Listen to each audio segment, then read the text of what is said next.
Je chanterai sa grâce, je chanterai sa merveilleuse grâce pour moi. Les louerai jusqu'à faire voir sa bonté. Et moi je chanterai les saluts. Et moi partout jusqu'à ce que tous entendent la parole. Croix, oh il m'a.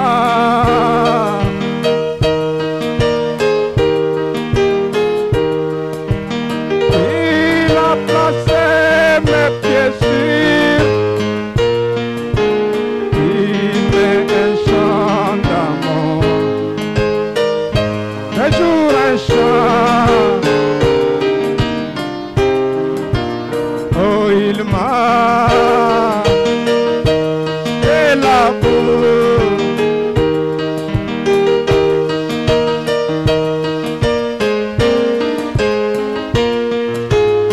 Il met un chant d'amour.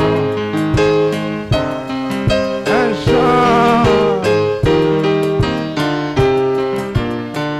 Seigneur mon Dieu, quand à mon étonné, je considère les montées par tes mains.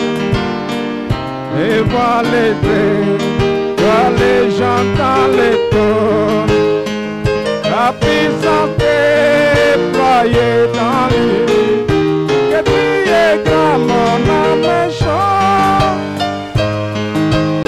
Tu es mon sauveur, que tu es grand. Alléluia, mon âme chante. Tu es mon sauveur, que tu es.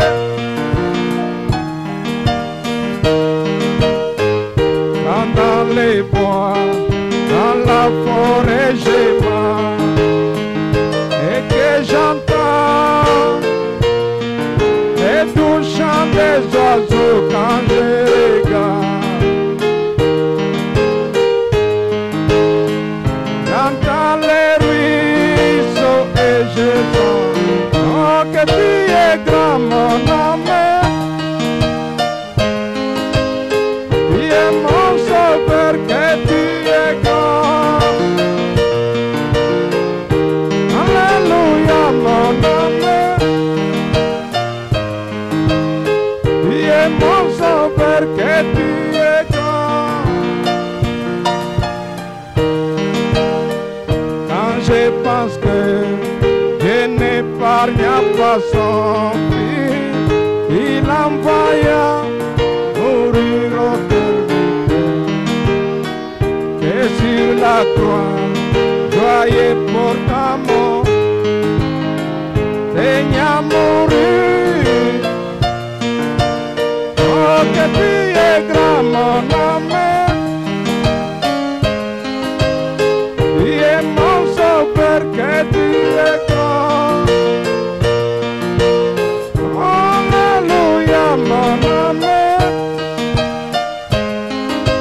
Tu es mon sauveur, que tu es grand.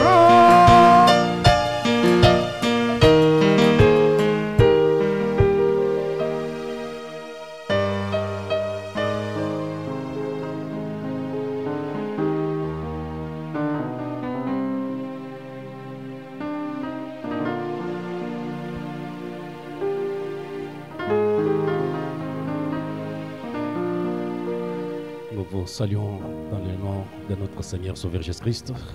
Nimesalimia mujina la Bwana wetu Yesu Kristo. Que le Très-Haut vous bénisse. Wa juu azidi kumibariki. Ainsi, pendant que nous sommes debout, Wakati tuko bwima, on peut prendre Ephésiens chapitre 3, tutachukua Waefeso sura yake ya 3 verset 1er kistari cha jusqu'à kwanza 8. timu mpaka mstari ya 8. Vous pouvez lire le reste même à la maison.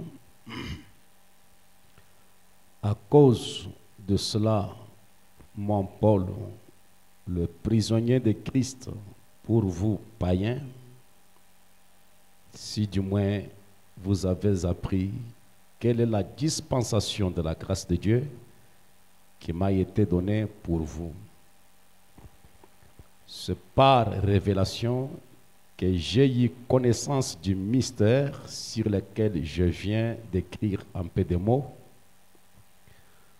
En les lisant, vous pouvez vous représenter l'intelligence que j'ai du mystère de Christ. Il n'a pas été manifesté au Fils des hommes dans les autres générations. Vous allez supporter là, par prudence, je n'ai pas. Il n'a pas été manifesté au Fils des hommes dans les autres générations, comme il a été révélé maintenant par l'Esprit aux saints apôtres et prophètes de Christ. Ce mystère, c'est que les païens sont co-héritiers, forment un même corps et participent à la même promesse en Jésus-Christ par l'Évangile, dont j'ai été fait ministre selon les dons de la grâce de Dieu qui m'a été accordé par l'efficacité de sa puissance.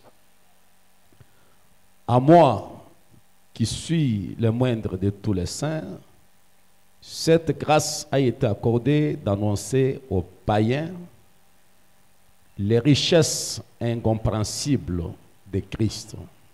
Que Dieu bénisse la lecture de la parole. Mungu abariki usomo la Alors neno que yake. vous allez vous mettre, mes chers Nawezi amis. kuikala. Et nous bénissons les très hauts pour sa merveilleuse grâce Tunapikia tena Mungu aksanti njuu ya hii neema kubwa qu'il nous manifeste cet après-midi pour venir dans la maison du Seigneur. yenye anatujalia njoo tufike munyumba yake hii Et magharibi. nous croyons que nous sommes venus afin de pouvoir ramasser une portion d'amane qui pourrait aider notre marche chrétienne, Na tunaamini kwamba tutapokeako sehemu ya ile imani inakuwa naanguka telle que nous l'avons réellement promis dans nos vœux avec Christ. vile tuilaka mkiapo wetu pamoja na Kristo. Je t'aimerai et je te servirai jusqu'à la fin de mes jours. Nitakupenda na nitakutumikia ti na kumwisho wa maisha yangu. J'aimerais ajouter une pensée à ce que nous avons vu la semaine passée, Napenda niongeze kwa mawazo chache kwa ile tuliona juma iliyopita. comme on parlait sur l'alliance de Josué avec les Gabaonites. Sawa vile tulikuwa nasemea pale agano ya Yoshua na wale wakaaji wa Gabaoni. J'ai une petite pensée ce soir, c'est l'incorporation des non-juifs à Israël. Ni kuna mawazo kidogo njuu ya kuingisha kwa wale hawakwe wakaaji ndani ya Israeli, Intégrer les païens à Israël. kuchukua wapagano na kuwaunganisha kwa Israeli, Admettre qu'ils puissent être une même chose. kuruhusu ya kwamba bawe kitu kimoja. Et cette intégration des non-juifs à Israël, Na kule kuingisha kwa mataifa mu Israeli nous allons le voir au travers les Écritures tutekuona kupitia maandiko et comprendre le pourquoi de l'Évangile. na kuelewa injili ilikuwa kwa ajili ya nini. Parce que mes amis, en tout et pour tout, nous voulons connaître la pensée de Dieu, Warafiki, tunapenda kujua mawazo kamilifu ya Mungu, saisir la vraie vision qu'avait Dieu dans ses pensées éternelles kushika mawazo ile Mungu alikuwa nayo, mawazo yake ya et milele, comprendre le pourquoi nous sommes des chrétiens et pourquoi nous venons à cet endroit. na kuelewa juu ya nini tuko wa Kristo na tuko tunakuya kufanya nini pa hii fasi. Il y a beaucoup de bonnes choses que le Saint Paul est en train de parler ici, du mystère qu'il avait connu de Dieu. Kuna kwa bitu bingi bizuri bile Paulo yuko nasemea kwa ile Ces siri choses iliyokujulia kwa qui n'étaient Mungu, pas révélées aux fils des hommes au cours des âges dans les siècles passés,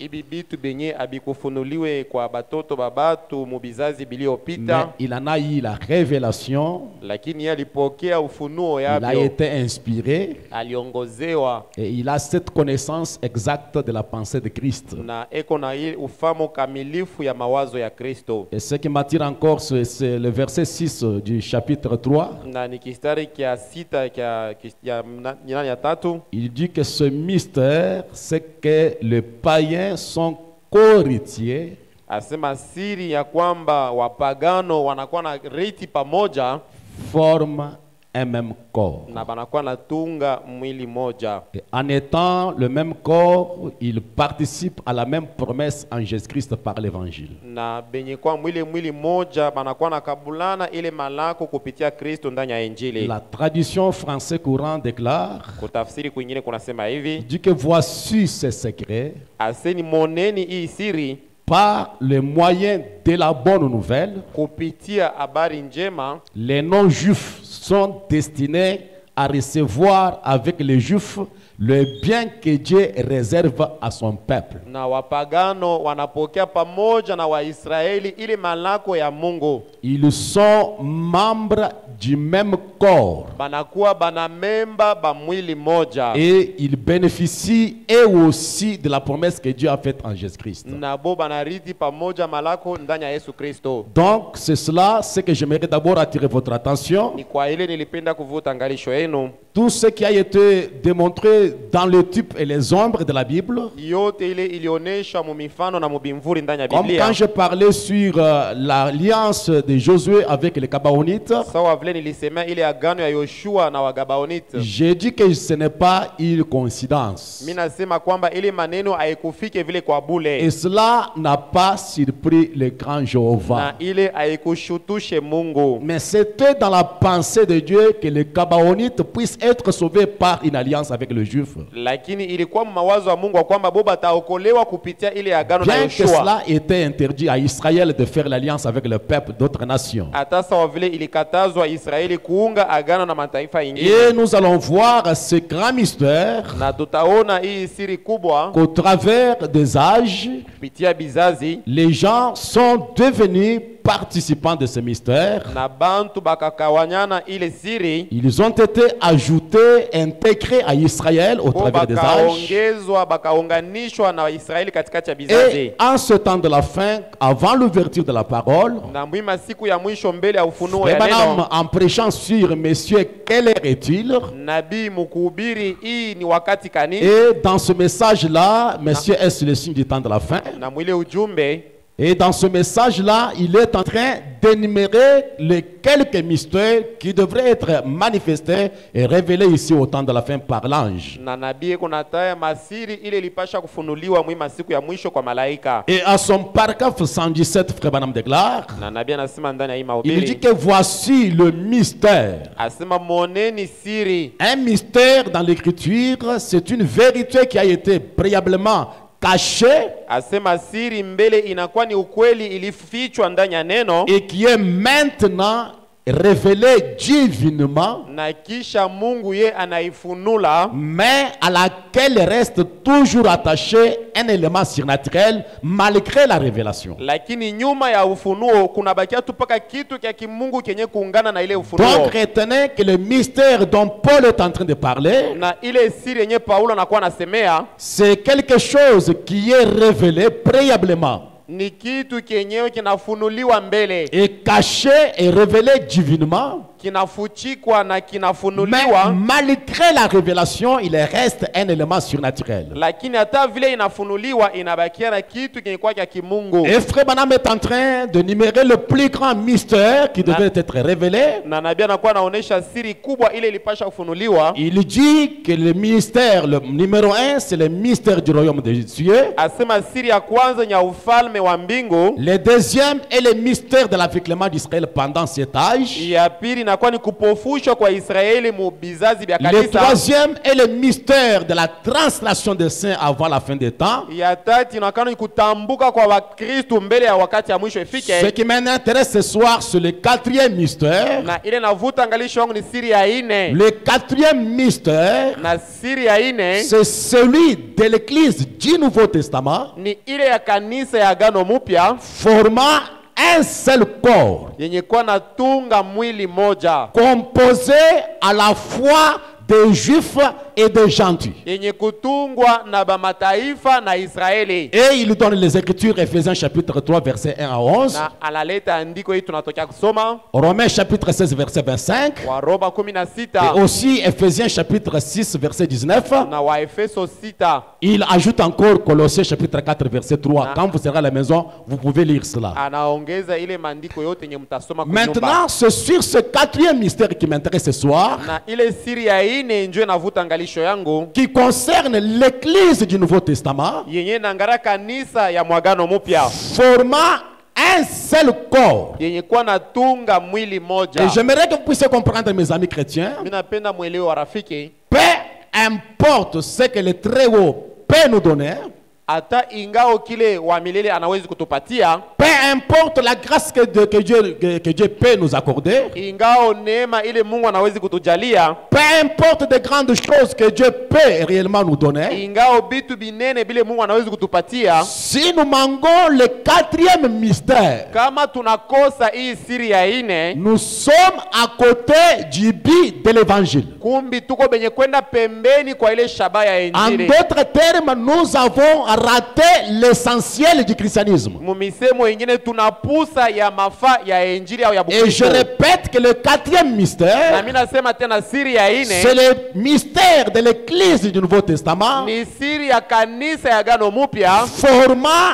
un seul corps. yenye kuwa natunga mwili moja, Et ce seul corps na ile mwili est composé à la fois des juifs et des gentils. inatungwa kwa bamataifa na Baisraeli. Est-ce que quelqu'un peut dire Amen? Amen. Maintenant, ce mystère Sasa hii siri ont été manifestés au travers des âges par les ombres et les types de la Bible. na hii masiri ilioneshwa katikati ya bizazi kupitia mafumbo. Prenez d'abord Romains chapitre 16 dont Frère Branham parle ici. Tuchukue hii andiko ya Waroma, hii nabii anakuwa Je nasemea. prends le verset 25 et 26. Nachukua 25, Ça semble quelque 26. chose comme un petit enseignement. Je vais éclairer quelque chose pour nous allons dans la prière. Inaonekana sama mafundisho ntemiangazia tu na kisha tutengia maombi. La Bible déclare qu'à celui qui peut nous affermir selon mon évangile et la prédication de Jésus-Christ, Biblia inasema kupitia ule anawezi kutukankamisha kupitia injili ya Yesu Kristo, conformément à la révélation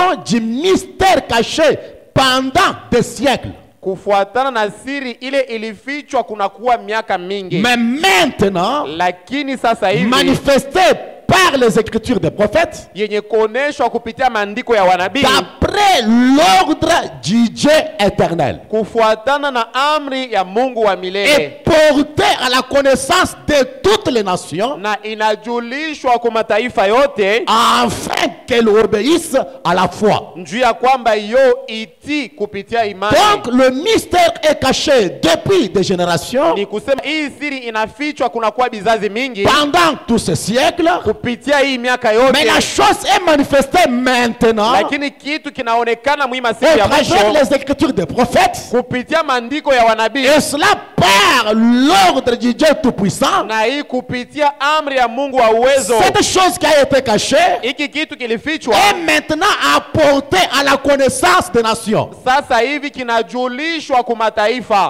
afin que ces nations, juu ya kwamba aba ba mataifa, les gentils, ba mataifa, les païens, bapagano, les non-juifs, bashipokuwa Bayahudi obéissent à la foi. baone namuna kutii C'est un kuimani. mystère que Dieu avait dans sa pensée, Ni siri ile Mungu alikuwa nayo et mawazo yake, maintenant manifesté. na sasa inaonekana. Béni soit le nom du Seigneur Jésus. Amen. Et c'est ainsi que nous parlons Na njo kwa maana de tunasema l'incorporation tunakuwa nasemea kuingisha de ces des gentils, kwa bale ba mataifa, les nations, bale ba mataifa autrefois païens, benye balikuwa bapagano, autrefois cabaonites, bengine balikuwa bapagano, incorporés à Israël. banaunganishwa kwa Bayahudi.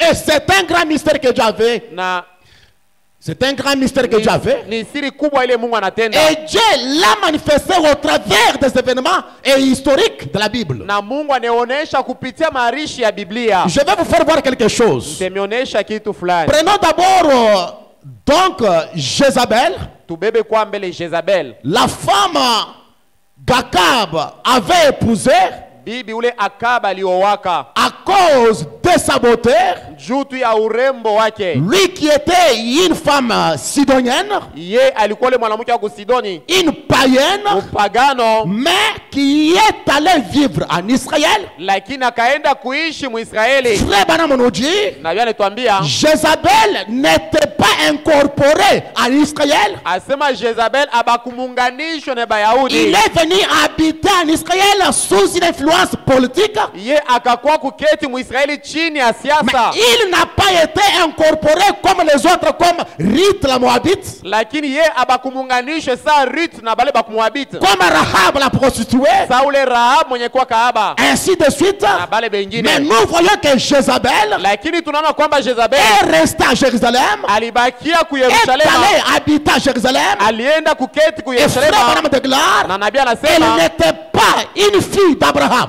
akukue mtoto mwanamke wa Ibrahimu, Entre autres, Rahab lakini Rahab a été appelée fils ye d'Abraham. aliitwa mwana wa Ibrahimu, Ruth est devenue une fille d'Abraham na Ruth naye akakuwa parce vile qu'elles ont été incorporées à Israël. juu bakabaunganishwa kwa Mais Israeli. Jézabel, Lakini Yezabel sous une forme politique, chini ya ile muungano ya est siasa venue habiter en Israël anakuya tu kuketi sans être Israeli incorporée. kwa shipo ye Et kuunganishwa. je parle ce soir. Na niko nasema Vous magharibi, devez être incorporé à ce peuple saint. unapaswa kwenda kuunganishwa na ile taifa Comme takatifu. l'Écriture déclare, Vile andiko inasema nous sommes co-héritiers avec Christ. tunakuwa warithi pamoja na Kristo. Gens de la maison de Dieu.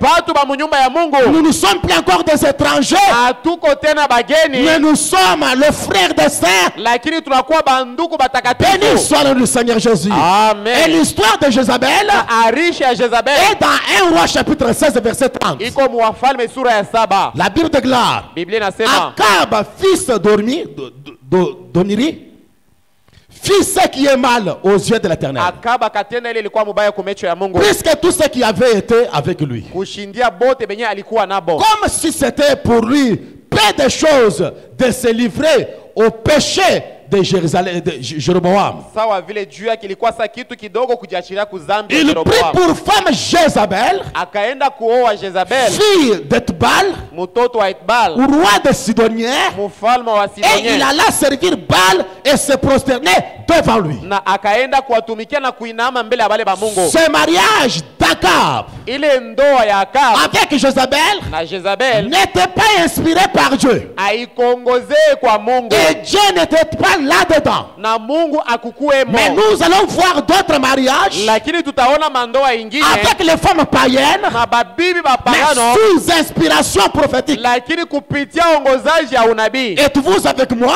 Amen. Et dans Exposé des âges, Na mwiki kitabu page 227, nabii anasema hivi, Frère Branham déclare, nabii anasema hivi, la première chose asema kia kwanja et la plus importante kenye kuwa kia mafaa que nous zaidi, apprenons au sujet de Jézabel, kile tunajifunza kupitia maneno ya c'est Jezabel qu'elle n'est pas une fille d'Abraham. ni kusema ye ana mtoto mwanamke wa Et Ibrahimu, que son entrée parmi les tribus d'Israël na kuingia kwake mwile malugha ya ne Israeli s'est pas faite par une incorporation spirituelle, haikupitikane kule unganishwa ya kiroho comme ce fut pour Ruth la Moabite. sawa vile ilikuwa na ritu wa kumuoa. Non, messieurs, Hapana bwana, cette femme était fille d'Esbat, ule mwanamke alikuwa mtoto wa Ismaili, roi de Sidon, mfalme wa Sidon, dans 1 Roi chapitre 13, 16, verset 31. wafalme 16, Et il était prêtre d'Astarté. na alikuwa malkia wa Astarte. Ils adoraient Astarté comme Dieu. Balikuwa naabudu Astarte sawa Il Mungu. avait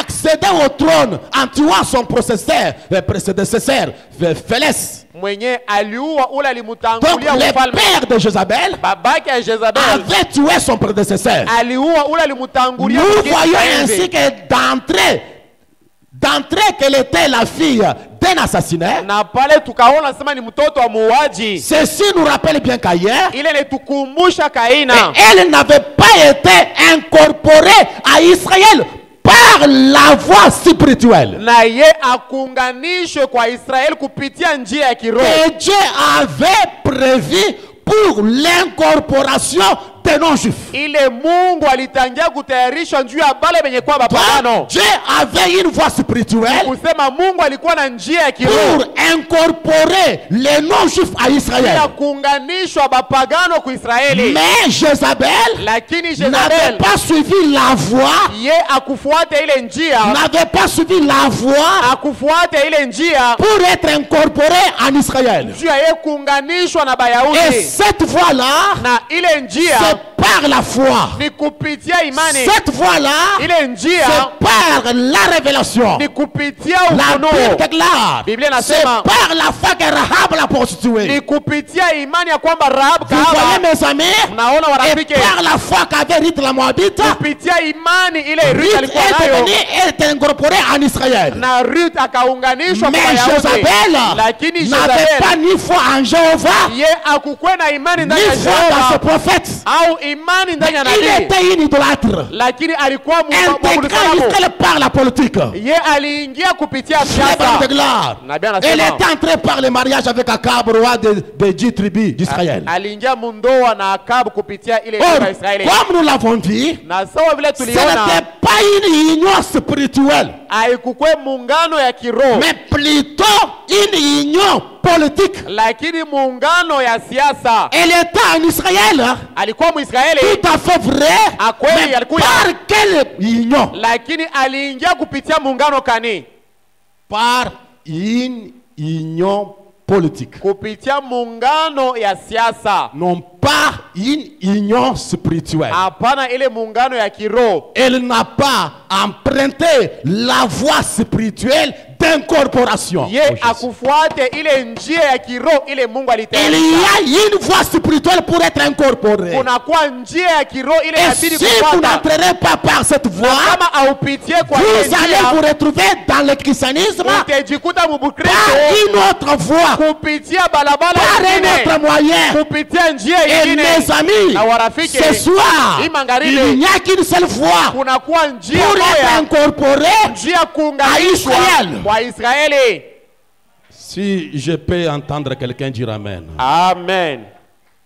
Mais regardez, Sasa moneni, cette incorporation a commencé avec les prophètes de l'Ancien Testament. kule kuunganishwa kulianza na wanabii wa Agano ya Kale. La première chose que nous voyons dans notre exposé de ce soir, Ya kwanza kile tunaona mwi mafundisho ya magharibi c'est que Joseph, ni kusema Yosefu une fois haï par ses frères, kisha yeye banamchukia kwa et bandugu rejeté yake, par ses frères, benye kumkatala kwa bandugu a yake, été vendu en Égypte. bakamuuzisha kule ku Misri. Et Joseph Na Yosefu Était l'un des fondements alikuwa mmoja wa misingi d'Israël, ya Israeli, était un prophète d'Israël. alikuwa nabii wa Israeli. Mais quand Joseph se retrouve en Israël, en Wakati Égypte, Yosefu anajikuta ku Misri, il est allé épouser une femme égyptienne. akaenda kuoa bibi wa ku Misri, Et cette femme égyptienne na ule bibi wa ku a Misri été incorporée ye akaunganishwa parmi les peuples d'Israël. katikati ya taifa ya Vous Israeli. pouvez lire dans Genèse chapitre 41, Unawezi kusoma mu Mwanzo makumi ine à na son verset moja 45. mstari ya makumi ine na Pharaon saba. appela Joseph du nom de Tsafat, je peux lire encore. Na Farao akamwita kupitia ile et jina, lui donna pour femme Asnath, fille de Potiphera, Akam- prêtre d'On. akamupa bibi jina lake ilikuwa ni Asnath. Et Joseph partit pour visiter Le pays d'Égypte. Na Yosefu akaenda kuchunguza ile nchi ya Donc vous Misri. voyez la première personne ici dans notre histoire ce soir, Wa kwanza muiarishe yetu magharibi, c'est quand Joseph était en Égypte, wakati Yosefu alikuwa ku Misri, on lui a donné une femme. bakamupa bibi kule, Et cette femme-là était non juive. na ule bibi akukwe Myahudi. La deuxième chose que nous voyons, Ya pili ile tunaona c'était Moïse. ilikuwa ni Mosa, Quand Moïse est allé de l'autre côté, wakati akaenda naye ku Misri, Moïse aussi Mosa a naye épousé une femme éthiopienne. alioa mwanamke wa Ethiopia. C'était une femme de nation. Ilikuwa ni bibi wa Mais cette mataifa, femme lakini ule bibi a été incorporée akaenda kuunganishwa dans la lignée d'Israël. mu ile jamaa Elle ya est comptée Israeli, parmi les filles d'Abraham. banakuwa na mubalula katikati ya batoto wa Nombre Ibrahimu. chapitre 12 verset 1er. Hesabu 12. Marie et Aaron parlèrent contre Moïse Maria na Haruni au bakasema sujet kupigana de la Mosa femme éthiopienne, kwa ajili ya ule bibi Ethiopia avait anaenda prise. koa, anaenda koa. car il avait une femme éthiopienne. Njuu alikuwa na bibi mabibi wa Ethiopia. Est-ce que vous les voyez comme ça, mes amis? Amen. Vous voyez comment ces femmes ont été maintenant intégrées, Unaona namna kani wale wanamke waliingishwa kwa Israeli. incorporées Bakaunganishwa na par Israeli une voie spirituelle. kupitia ile njia ya kiroho. Prenons par exemple Rahab la prostituée. Tuchukue kwa mfano Rahabu Dans Matthieu Rahaba. chapitre 1er, Mathayo ya kwanza. verset 4 et 5. Mstari ya 4 na Abraham, 5. vous pouvez lire le verset 1er, moi je prends ce qui est essentiel. Nachukua ile tu ya mafaa. Aram engendra Aminadab. Raham akazala ule Abinadam. Aminadab engendra Nason. Abinadab akazala Nason. Nason engendra Salmon. Na Nason akazala Salmon. Salmon engendra Boaz de Rahab. Na Salmon akazala Boaz ule wa Rahab. Boaz engendra Obed de Ruth. Na ule Boaz akazala ule Obed wa Ruth. Est-ce que vous voyez quelque chose? Munaona kitu fulani? Frère Branham déclare, Nabii anasema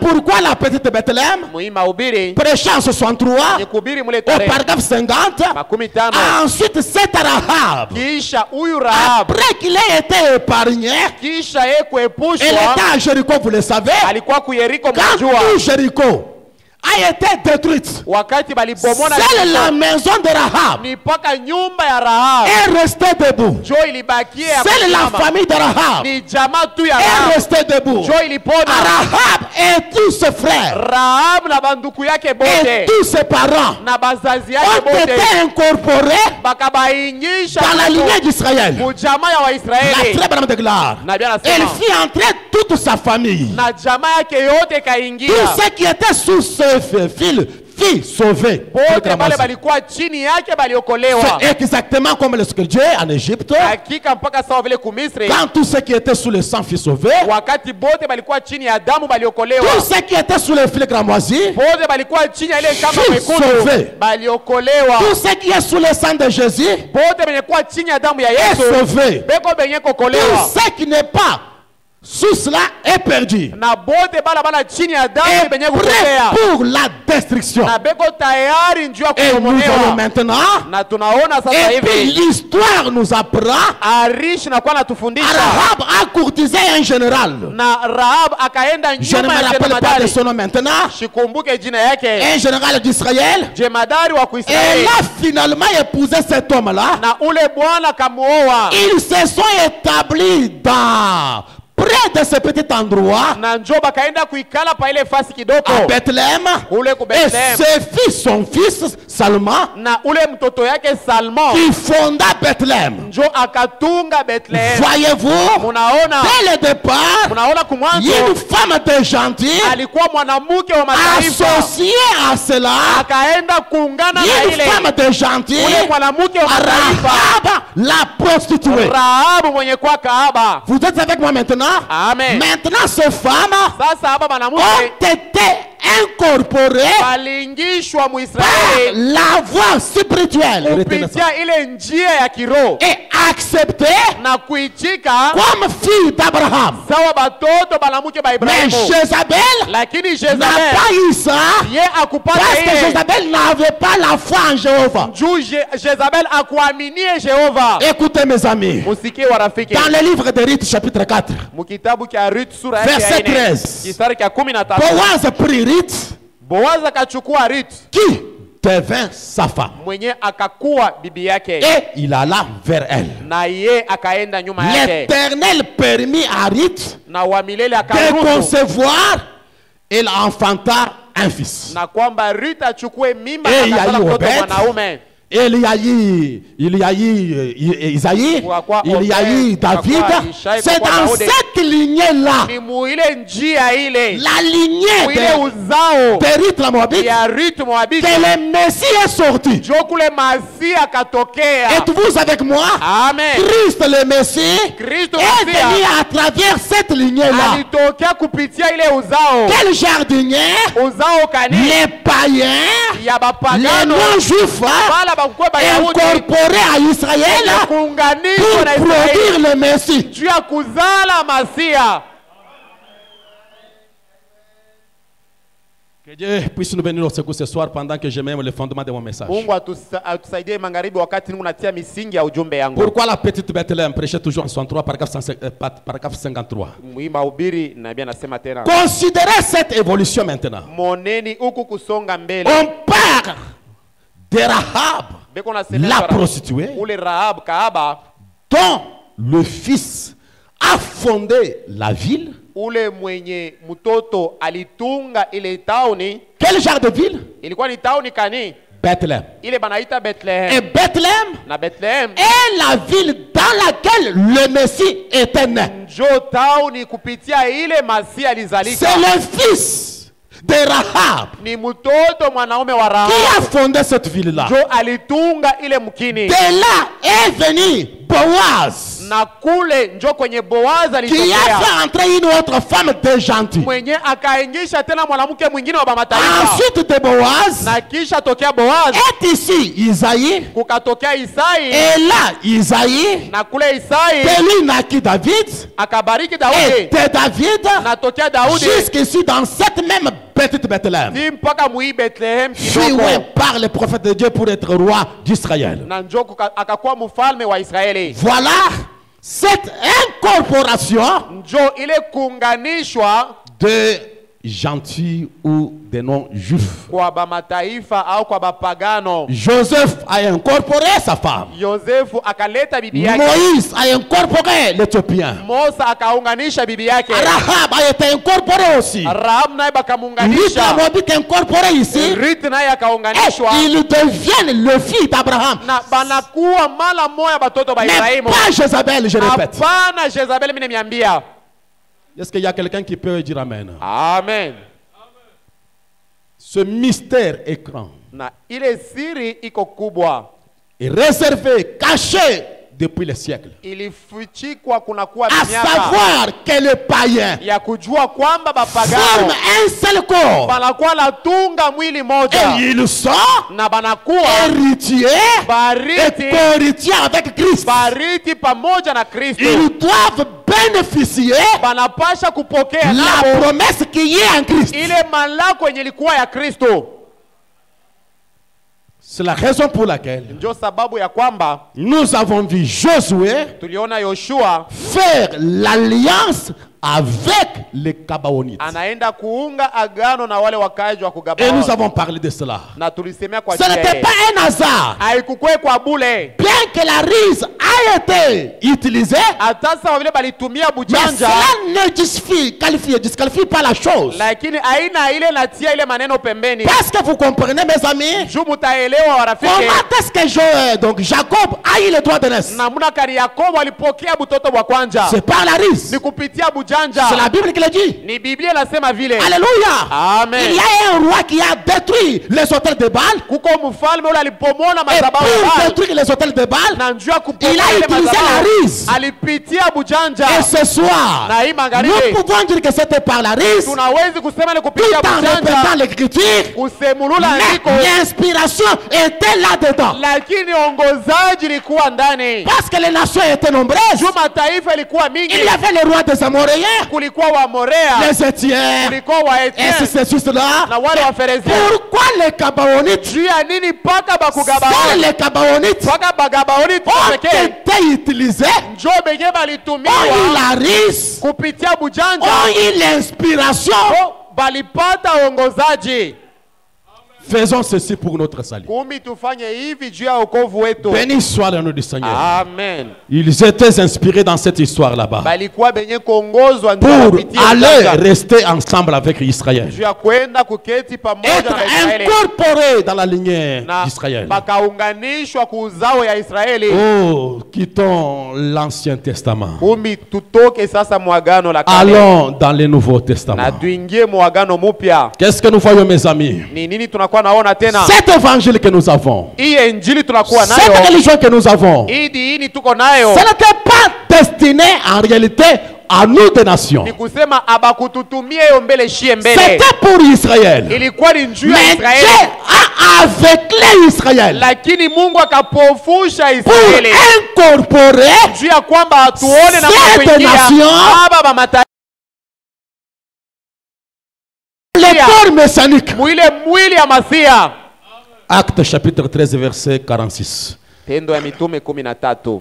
Paul et Barnabas leur dirent avec assurance, Paulo na Barnaba balisema na hakikisho yote, c'est à vous premièrement que la parole de Dieu devait être annoncée. Ni kwa ajili yetu neno ya Mungu ilipasha et vous êtes, vous jugez vous-même indigne de la vie éternelle.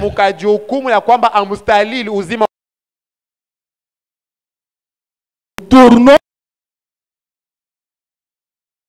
sasa kwa wapagano.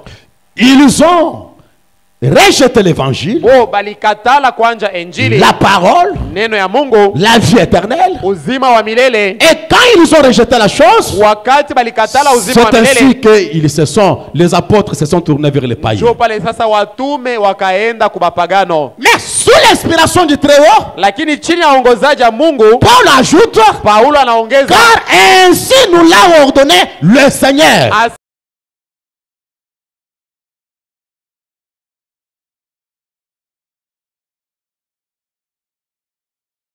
Que vous l'avez rejeté, mais nous avons été ordonnés par le Seigneur. Qu'est-ce que le Seigneur avait dit dans l'Ancien Testament? J'ai été établi pour être la lumière des nations.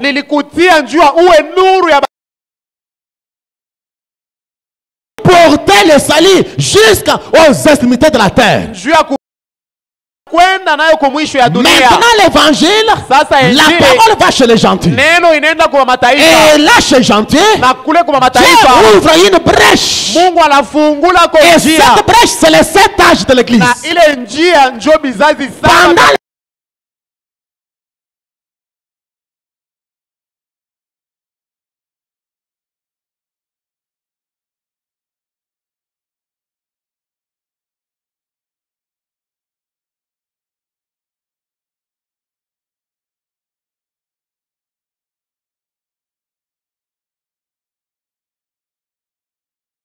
nous sommes censés appartenir. Voici, nous nous tournons vers les païens.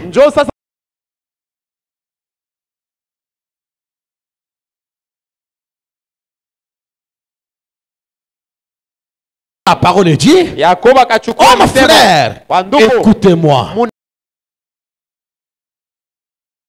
D'abord, jetez le regard sur les nations. Simon akaonesha namuna kani Mungu aliangalia kwa bama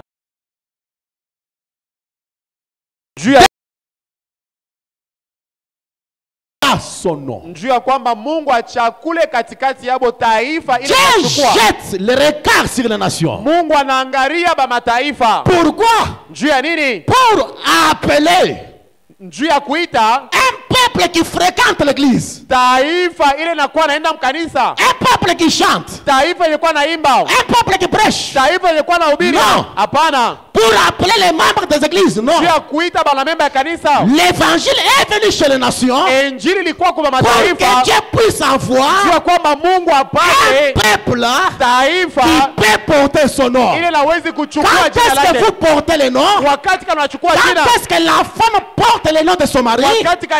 C'est lors de la cérémonie du mariage. La femme doit porter le nom de son mari. Et quand les croyants, quand un chrétien devient chrétien, vous vous souvenez de la note? Quand un chrétien devient chrétien, il porte le nom de Jésus. Et le nom c'est la vie. Et nous portons sa vie. Nous devenons ce peuple-là qui porte le nom du Seigneur, qui incarne sa vie, la vie littérale de Jésus-Christ. La vie du Christ est ressuscitée. Et là, nous sommes incorporés. Et la Bible déclare, nous avons été baptisés d'un seul esprit pour former un seul corps. Et si vous êtes dans ce message, si vous êtes dans ce tabernacle, et que vous n'arrivez pas à toucher ce mystère, à pénétrer ce mystère, je vous déclare, vous avez péché, parce que péché, c'est manquer le but.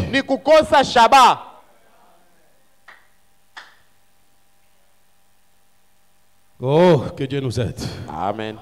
1 Corinthiens chapitre 12 verset 13. Wakorinto 12 sura ya 13. Nous avons tous en effet tuko sisi wote muukweli été baptisés benye kubatizwa dans un seul esprit ndani ya roho moja pour former un seul na njuu ya kutunga mwili moja. Il n'est pas dit nous avons tous fréquenté un même tabernacle. Abakusema kwamba tuko benye kuingia shibote mkanisa moya. Il n'est pas dit nous avons tous suivi un même prophète. Abasema kwamba tuko benye kufuata sisi wote nabii moja. Parce que tous ceux qui ont suivi Moïse n'étaient pas entrés dans la terre promise. Aina bote bale balifuata Musa balingia mwile nje. Tous ceux qui nje. suivent Branham ne seront pas dans l'au-delà. Aina bote bale banafuata nabii batakuwa ile ngambo ya pili. Il y a une foi spirituelle. Kuko njia ya kiroho. Pour incorporer les non-juifs à Israël. Il y a une voie spirituelle pour entrer dans le corps de Christ. Ce n'est pas par le baptême d'eau, ce n'est pas par les mêmes danses, ce n'est pas par les mêmes émotions, baptisé d'un seul esprit pour former un seul corps, que ça soit juif, soit grec, soit esclave, soit libre. Et nous avons tous été abreuvés d'un seul esprit. C'est pourquoi, amis chrétiens, quand vous venez dans ce message du temps de la fin, où les mystères sont révélés, le message du temps de la fin, c'est la révélation du mystère de Dieu qui était préalablement caché, mais divinement révélé. Malgré la révélation, il reste un élément surnaturel. Et ce mystère est que les païens forment un seul corps. Et vous devez vous demander, est-ce que je suis dans ce seul corps? Et quand est-ce que je suis entré dans le corps? Que chacun de nous puisse se demander. Et quand nous entrons dans ce seul corps, nous avons vu la fois passée, dans Messieurs nous voulons voir Jésus, que nous devenons selon Ephésiens chapitre 1er ou chapitre 2 plutôt, nous devenons concitoyens des saints. Nous sommes citoyens. Et frère Branham nous a dit, non pas de Canada, non pas des États-Unis, nous avons la citoyenneté d'en haut. Nous sommes citoyens du royaume de Dieu. Oh. Vous trouvez des différentes caractéristiques parmi les nations. Mais alors, quand un chrétien devient chrétien, il n'est plus citoyen de ce monde-ci. Quand un chrétien devient chrétien, et un frère m'a posé la question, il m'a demandé que je ne comprends pas cela, frère. Comment le chrétien peut devenir chrétien? Dans les messages, le voile intérieur, pourquoi les gens sont-ils ballottés? Frère Branham déclare, il y a une énorme différence entre un chrétien tout court et un chrétien rempli du Saint-Esprit. Vous pouvez être un chrétien tout court parce que vous chantez la croix, parce que vous croyez que Jésus est mort pour vous. C'est bien. Là, vous êtes un chrétien tout court. Mais vous devenez chrétien quand vous êtes rempli du Saint-Esprit. Vous êtes dans le corps, mes amis. Vous formez un seul corps. Et c'est la raison pour laquelle nous prêchons l'évangile. C'est la raison pour laquelle nous sommes venus ce soir pour nous examiner si nous sommes membres de ce corps. Et quand nous écoutons cette trompette de l'évangile, na wakati tunasikia ile baragumu ya injili, ce son particulier de la parole, ile muririo ya kipekee ya là neno, vous comprenez que l'appartenance à un tabernacle ne signifie rien pour les croyants. pale unaelewa sema kuungana na maskani fulani Même si kuwa nous mambo. devenons des millions de personnes ici, Hata kama tunakuwa maelfu ya watu hapa, ici, tunakuwa mamia même si hapa, nous construisons une église en marbre ici, hata tunajenga kanisa ya kupeleka hapa, akuyakuwa la mambo chose capitale, kia bei, indispensable, kia mafaa, primordiale, kia kwanza, nécessaire, kia mafaa, c'est être dans le corps, ni kuwa ndani ya être dans le mwili, corps de Jésus. kuwa ndani ya mwili ya Kristo. Alléluia. Amen. Et ce soir, Na hii magharibi hâtons-nous, tuharakishe, hâtons-nous, tukimbie, hâtons-nous pour tuharakishe entrer dans le corps. ya kuingia ndani ya mwili. Béni soit le nom du Seigneur. Amen. Je termine en disant ceci. Niko namaliza mkusema hivi, Ce secret hii siri est que les non-juifs sont destinés, j'aime ça, ya kwamba aba bapagano bona boma naelekea à recevoir avec les juifs le bien que Dieu réserve à son peuple. kupokea pamoja na Bayahudi bile bizuri bile Mungu anachungia taifa yake. Vous savez, je suivais un dur d'un rabbin juif. Nilikuwa nafuata misemo ya rabuni moja Myahudi. Si vous avez le temps, suivez un peu ces rabbins juifs, comment ils parlent. Kama Mungu na wakati mufuate vizuri namna kani ule mrabuni yako nasema. Quand Frère Branham déclare que quand vous allez en Israël, à l'Orient, Wakati ndugu Branham anasema mkiende ku Israeli kule kwa asubuhi, la Bible devient un nouveau livre pour vous. Biblia inakuwa kitabu kipya juu yetu. Et quand vous suivez les rabbins juifs, Na kama mnafuata ule rabuni Myahudi, ils prennent les deux boucs là d'Azazel, Et qu'on l'autre a bouc d'expiation. ile kondoro ya L'un Azazel, devait être tué, l'un devait être lâché dans le désert. mmoja banapasha kumua na mwingine banamwachilia mjangwa.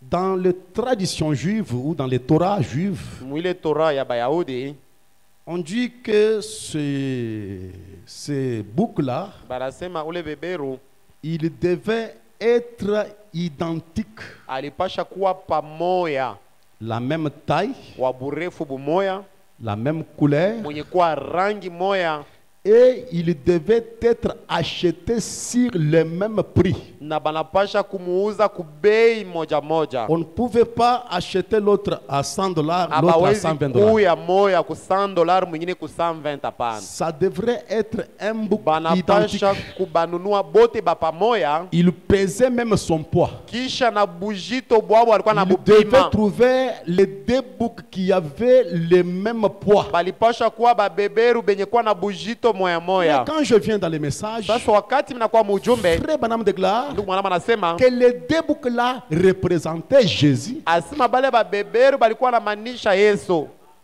Ils devaient être identiques. On Balipasha ne pouvait kuwa pas pamoja. prendre deux boucs différentes. Abakuwezi kubeba bawili bakuachana. L'autre 50 kilos, Mwingine- l'autre 70 kilos. Non, Abakuwezi kuwa bujito c'était bakuachana. identique. Balipasha kuwa pamoja. Mes amis. Rafiki. Et l'un des rabbins disait, Na mmoja wa rabuni alikuwa anasema quand vous arrivez à Jérusalem, wakati unafika kule ku Yerusalema, il y a une atmosphère sacrée. asema kunakuwa tu ile hali ya kiroho. Il y a quelque chose qui vous tapote Kuko kitu kile kinakuwa na kugusa et vous regardez na ukiangalie personne. aone muntu. Il dit qu'à Jérusalem, il y a une présence du Seigneur. Asema ku Yerusalema kunakuwa uwepo wa Bwana. Et je parle aux chrétiens, Na niko naambia Bakristo, cette religion que nous sentons sa glorieuse présence, ile dini inakuwa natufikisha tunasikia c'est uwepo une religion wake. juive. Inakuwa ni dini ya Kiyahudi. Oh, vous êtes là, Uko en pale train de lire, uko à un certain nasoma, moment, alléluia, wakati mwa unasikia en hali train de fulani, marcher, uko unatembea avec vos pensées tournées vers na Christ. mawazo À yako un mbele ya certain Kristo, moment, wakati c'est moja, comme si quelque chose te touche. unasikia kitu C'est comme quelque kinakugusa, chose te parle. kugusa kitu Et vous kinasema regardez, na il unaangalia, me parle. lakini Mais aone personne kitu, n'est là. Amen. C'est la religion juive. C'est quoi ça? Et que les païens forment un seul corps et peuvent bénéficier tout ce que Dieu réserve à son peuple. Alléluia. Amen. Ils sont membres d'un seul corps. Le corps du Seigneur Jésus. Laissez-moi lire même des citations de Frère Branham ici. Et nous allons dans la prière. Mes sœurs, regardez-moi. Je vous en parle avec un cœur sincère. J'ai vu comment vous me témoignez l'amour et l'affection.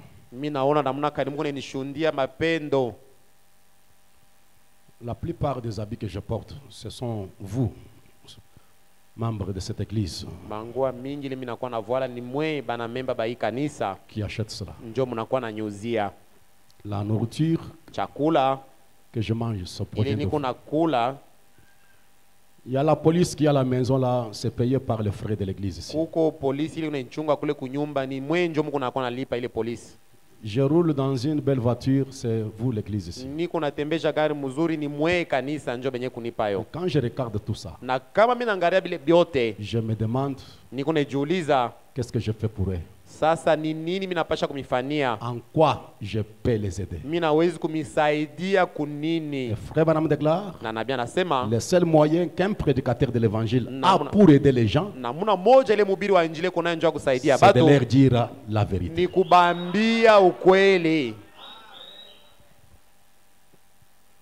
Nous sommes dans le message de la résurrection de la fille de Jairus.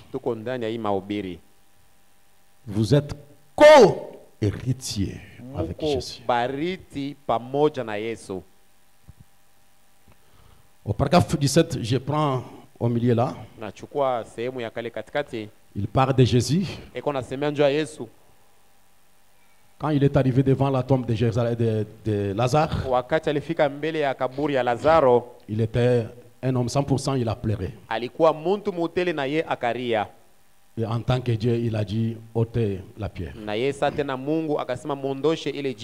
Un jour, il était assis, il était là dans la barque en train de dormir avec la tête qui lui faisait mal parce qu'il était un homme. Et quand les démons de la mer se sont élevés pour les noyer, il s'est levé, il était Dieu, il a arrêté la tempête, il a arrêté le vent. Le frère Branham dit ici, il était un homme dans un sens, il était Dieu dans un autre. Il était l'homme dans la chair, il était Dieu dans l'esprit. Nous avons examiné tout cela récemment. La colombe était venue sur l'agneau et les deux devinrent un. L'agneau était une créature et la colombe était une autre créature. Et quand la colombe et l'homme, la colombe et l'agneau s'unirent ensemble, Dieu fit manifester dans la chair. C'est vrai. Je répète. La colombe et l'agneau s'unirent ensemble. Dieu fit manifester dans la chair. C'est vrai. Et maintenant, il est manifesté dans votre chair en tant que de fils et de filles adoptés dans le royaume de Dieu par le baptême du Saint-Esprit. Quand la colombe et l'agneau s'unirent au Jourdain, Dieu et l'homme devinrent un. Branham déclare, la terre et le ciel se sont embrassés. L'humanité et les êtres angéliques se sont embrassés. Dieu est devenu dans un corps. Mungu akakuwa ndani ya mwili. Manifesté dans la chair de Jésus. Mwenye kuonekana mwili wa Yesu. Et maintenant, na sasa hivi, Dieu, le même Dieu, ule Mungu moja qui moja était manifesté en Jésus, mwenye alionekana ndani ya Yesu, est manifesté dans votre chair. Njo anaonekana sasa mwili wenu. En tant que fils et fille de Dieu, adoptés dans le royaume par le baptême du Saint-Esprit. Est-ce que vous croyez ce que vous êtes? Amen. Parce qu'il est question de devenir Christ. Nous devenons Christ. Tuko tunakuwa ule Kristo. Et comment Christ était? Na Kristo alikuwa namna gani? C'était Dieu manifesté dans la chair. Ilikuwa ni Mungu mwenye kuonekana ndani ya mwili. Quand ça? Wakati gani? Quand il chantait les cantiques. Wakati alikuwa anaimba mwimbo. Quand il était menuisier en train de travailler avec son père. Ni wakati alikuwa anatumika pamoja na baba yake hao. Quand est-ce que Dieu est devenu Christ? Wakati kali Mungu akakuwa Kristo. Quand la colombe, wakati njiwa et l'agneau na mwana se sont unis. Bikaungana. Et quand est-ce que vous devenez Christ? Na uko nakuwa Kristo wakati quand la colombe, wakati njiwa et l'agneau na mwana kondoo s'unissent de nouveau. Binaungana male ngine. Et quand vous recevez le baptême du Saint-Esprit, wakati tunapokea Roho Mtakatifu, Dieu est manifesté dans votre chair. Est-ce que je peux entendre la main? Amen.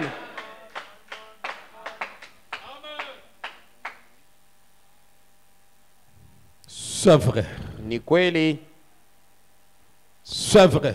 Ni kweli. Branham dit. Nabii anasema, et vous devenez na pale unakuwa co-héritier du Seigneur Jésus-Christ. Unakuwa murithi pamoja na Yesu Kristo. Écoutez ce que dit Frère Branham. Musikie kile nabii anasema. Oh, l'église, kanisa, vous avez la puissance. Kanisa muko kumbi na uwezo. Si vous avez la foi, kama muko na imani, pour vous en servir, c'est ça. Njia kuitumia njo vile. Quand la colombe vient sur l'agneau, wakati njiwa anashukia mwana kondoo, quand l'esprit qui était en Christ, wakati ile roho ilikuwa ndani ya Kristo, vient sur l'église, inashukia kanisa, les êtres humains, ile matendo ya binadamu, Dieu, Mungu est manifesté dans la chair, anaonekana ndani ya mwili, et sans contredire, na kwa shipo le mystère de la piété est grand. ile siri ya utawa inakuwa nene. Dieu a été manifesté en chair. Mungu alionekana ndani ya mwili. Na hii magharibi, le même Jéhovah, ule Jehova moja moja, Dieu, ule Mungu moja moja, esprit, ile roho moja moja, manifesté en chair, inaonekana ndani ya mwili, doit être manifesté dans votre chair, kuonekana ndani ya mwili wako. Et vous devenez Christ. Na pale unakuwa Kristo.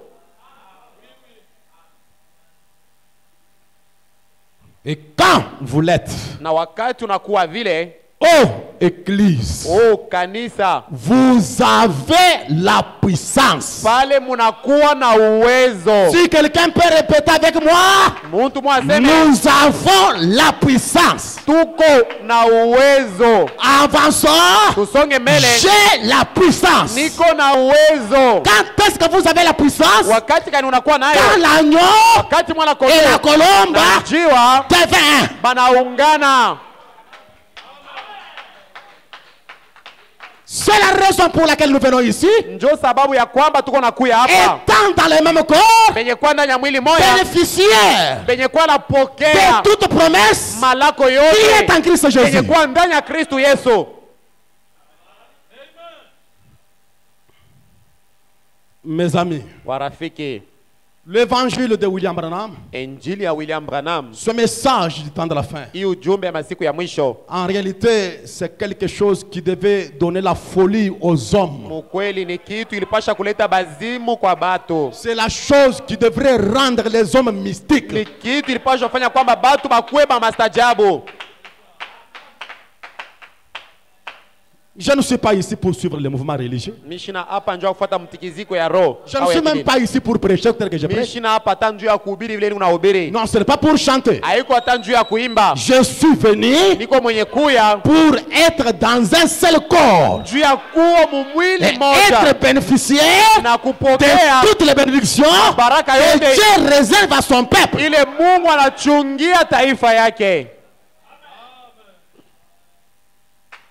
Là où je pense que les pentecôtistes ont failli. Lorsque les gens, par cas 12,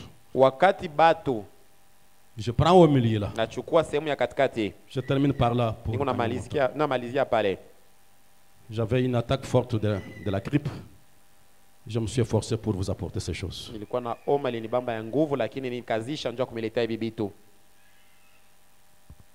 Lorsque les gens réalisent que vous êtes, non pas que vous serez, que vous êtes, temps présent, maintenant, ce soir, le 8 mai 2024, à 18h, c'est que vous êtes maintenant au temps présent. Vous êtes maintenant même de fils et de filles de Dieu. Vous êtes en train de repousser cela quelque part dans les milléniums, toutes les bénédictions dans les milléniums. Eh bien, c'est pour maintenant même.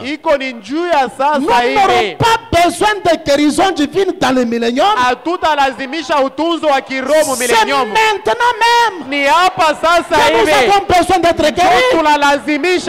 Alléluia. Amen. Nous ne serons pas des fils de Dieu. Mais vous êtes maintenant fils de Dieu et vous êtes héritier, co-héritier avec Jésus. Et frère de gloire, et tout ça pourquoi Jésus était mort là au Calvaire.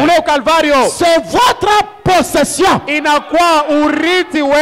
ça pourquoi Jésus est mort. Vous en êtes possesseur. Amen. Frère, Satan n'aime pas cela. Parce que si les gens pouvaient comprendre et croire, et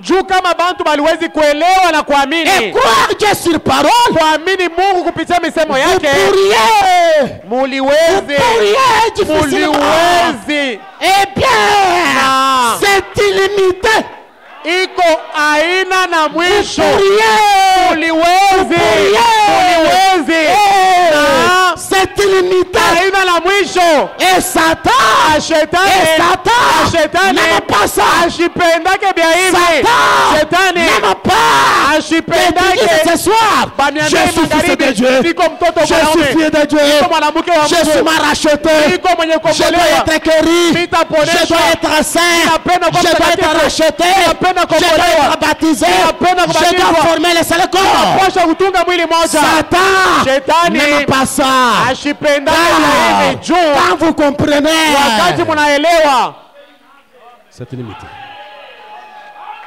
C'est illimité. C'est illimité. Aucune puissance ne peut vous faire du mal. C'est illimité. Vous pouvez demander ce que vous voulez.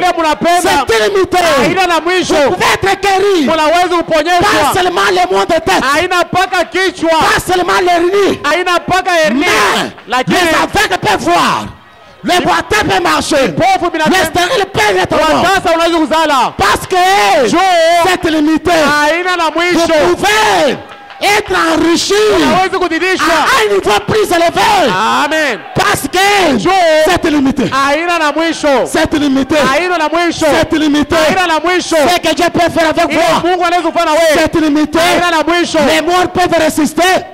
c'est illimité. Alléluia. Amen. Et ce soir, n'illimitez pas Dieu sa puissance. Alléluia. Amen. Tout est possible à celui qui croit. Tout est possible au Fils de Dieu. Tout est possible aux Juifs. Tout est possible au Fils d'Abraham. Vous êtes intégrés dans le corps. Amen. Pour être bénéficiaire de ce que Jésus possède. Chaque chose pour laquelle Jésus est mort. Il est mort à la croix nu. Afin que je sois revêtu de la robe de noces. À la croix, il est mort séparé de Dieu. Afin que moi je sois uni avec Dieu. Dieu l'a abandonné pour me recevoir.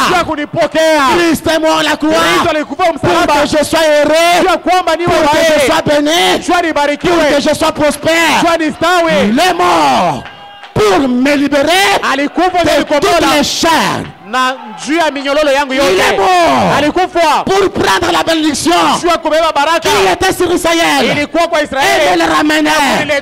Il est mort pour que je puisse être intronisé, incorporé dans le même corps. Et ce soir, c'est votre privilège. Et rejetez la tristesse et recevez la joie. Ayez la paix. Ayez l'amour, ayez la puissance. Jésus est mort pour ça. Alléluia. Amen. Alléluia. Amen. Mettons-nous debout, mes amis. Foi dans le Père, foi dans le Fils, foi dans le Saint-Esprit. Ces trois sont un. Les démons tremblent. Alléluia. La foi en Jéhovah fait écrouler toutes choses.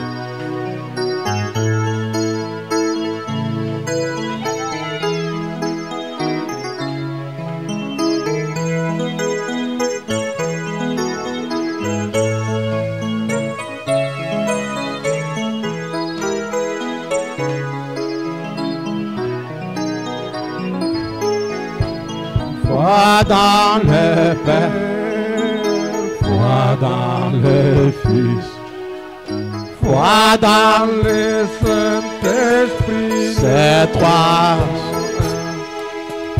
ces démons tremblent, le péché s'éveille, la foi en Jéhovah est dans vous.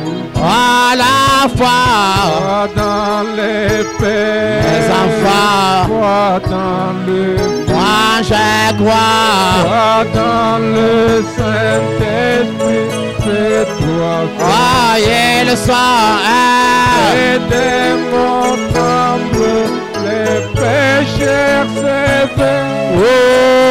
La foi en Jéhovah est dans nous tous. Aujourd'hui je ne me soucie du lendemain, qu'il y ait ombre, pluie ou soleil. Je sais le Seigneur règne sur toutes les choses, et toutes mes inquiétudes sont pleines. Alléluia, en Jésus-Christ, en Jésus-Christ, je vis par la foi, moi je vis par la foi. Oh oui, confiant, croyant, confiant, croyant en son grand amour, en son grand amour. Oh oui, son bras puissant, son bras puissant m'égare de tout mal. Oh oui, de tout mal. Je vis par la foi, moi je vis par la foi, et je ne crains rien. Il y ait tempête ou des nuits, oiseaux rageux, éclipsant l'éclat de la vue. Oh, les cieux assombris ne me font jamais peur. Le maître veille sur les combats. Alléluia, en Jésus-Christ, en Jésus-Christ, j'ai vu par la foi, moi je vis par la foi. Oh oui, confiant, croyant, en son grand amour, en son grand amour. Oh oui, son bras puissant, mais gardez de tout mal. Oh oui, de tout mal. J'ai vu par la foi, moi je vis par la foi, et je ne crains rien. Moi je sais qu'il me conduira sûrement au bout. Il survient n'importe quel malheur. Pourquoi alors me soucier de la tempête si Jésus marche à mes côtés? Alléluia, en Jésus-Christ, dans les messages, moi j'ai vu par la foi, moi je vis par la foi. Oh oui, confiant, croyant, en son grand amour, en son grand amour. Oh oui, son bras puissant, mais gardez de tout mal. Oh oui, de tout mal. J'ai vu par la foi, moi je vis par la foi, et je ne crains rien. Un beau jour le Seigneur viendra sur cette terre, alors nos troubles cesseront. Le Maître nous conduira si tendrement au-delà de cette rive céleste.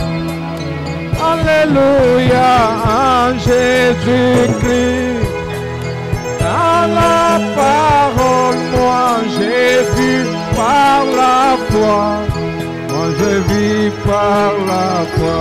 Oh oui, confiant, croyant, en son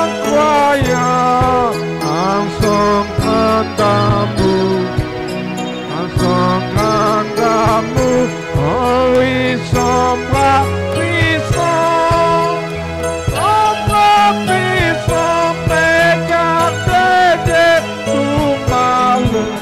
Oh oui, de tout mal. Je vis par la foi, moi je vis par la foi, et je ne